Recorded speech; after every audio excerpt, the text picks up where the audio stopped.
good morning guys, kasabong Luzon Visayas na sa aking mga followers, sa aking mga viewers, lalong-lalo na sa aking subscribers dito sa aking channel YouTube, Kaliyaw Kasabong TV. Sa umaga na ito ngayon, nandito ako sa isa kaparte ng lagay ng manok ko. Magbigay naman ako ng konting tips sa inyo sa kalaman ko, sa pag-alaga ko, sa pagpalaki ko ng mga sisiyo ko nga hindi masisira ang kanilang mga balahibo. Ito kasabong, ito siya baba ito. Kulay talisay ito, anak ng sweater griffon. Marami to sila na mga sisiyo. Ito siya babae, nangangaig balahibo. Kakalbuhin niya, ang liit-liit pa. Simula na siya mga ngaig balahibo, binukod ko na kaagad.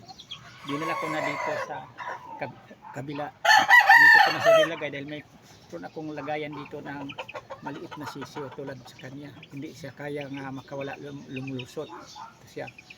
Ganyan ang pamaraan ko, proseso ko kapag napansin ko na kahit maliit pa siya na siya ang nakapinsala, kumakaig balahibo sa mga kasama niya, binukod ko na kaagad, lalong-lalo babae siya. Kasi karamihan talaga dito sa mga alaga nating sisiyo, kung napansin nyo, kasi napansin ko rin yan sa pagpalahi ko, sa pagpalaki ng mga sisiyo ko, ang mangungunang kaig balahibo mag-umpisa yung mga babae karamihan. Tapos ang mga laki, kung kinainkan ng balahibo nila, dito yan sa buntot, ito dito sa likod, kalbuhin nila yan. Matuto na rin ang mga laki kung anong nakita nila sa mga kasama nilang babae, tutukain na rin yung mga kasamahang lalaki hanggang masasaktan, hanggang magrambulan na yan, nag-away-away na. Yan ang kadahilan na maaga nga ang ating mga sisiyo galit sa kapwa niya, mga sisiyo. Magkagalit na sila, mag-away-away na. Doon na magsimula na mapirhisyo na tayong mag-alaga dahil katulad nito maliliit pa, tapos nag-away-away na. Iba talaga ang mga sisiyo na may pagsamasamahin lang natin, na pagbigay natin pagkain madalian lang dahil pangkalahatan, hindi kagaya ng matrabaho na kung isa-isa pa natin bibigyan tapos maliliit pa sila. Pagkatapos mas advantage, masiglakihan ang mga sisiyo na magsama-sama lang sila, hindi katulad ng mag-isa lang na hindi ganadong kumakain. Dahil kung marami sila, medyo nagmadaling kumain, baka maagawan sila, mahuli silang mabusog. Yan ito dito sa mga sisiyo, sa napansin ko sa aking mga alaga. Kaya yung para sa inyong mamaguhan pa lang, ginawaan kong content ito mismo. Kasi ganito pa kaliliit ang mga kasama nito, inumpisahan niya ang kalbuhin dito, pagtubo ng balahibo, dahil ito mga ano pa ito, parang yung balahibo nito galing pa sa incubator, yung di pa siya paglabas nila, yung parang bulak pa lang. Itong magsimula ng ganitong balahibo, yan ang simulaan nilang kain. Ito na medyo nang itim-itim na dito sa buntot, ito dito nila simulaan yan sa buntot.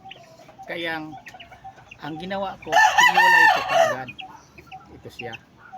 Kaya sana mayroon kayong mapulot o magto ng mga baguhan pa lang na taga-subaybay dito sa aking mga content dito sa aking channel YouTube, Kaliyaw Kasabong TV, ang mga pamaraan kung paano ko giiwasan ang aking mga sisiyo makalbo-kalbo, masira ang mga balahibo sa likuran at saka masisira ang buntot.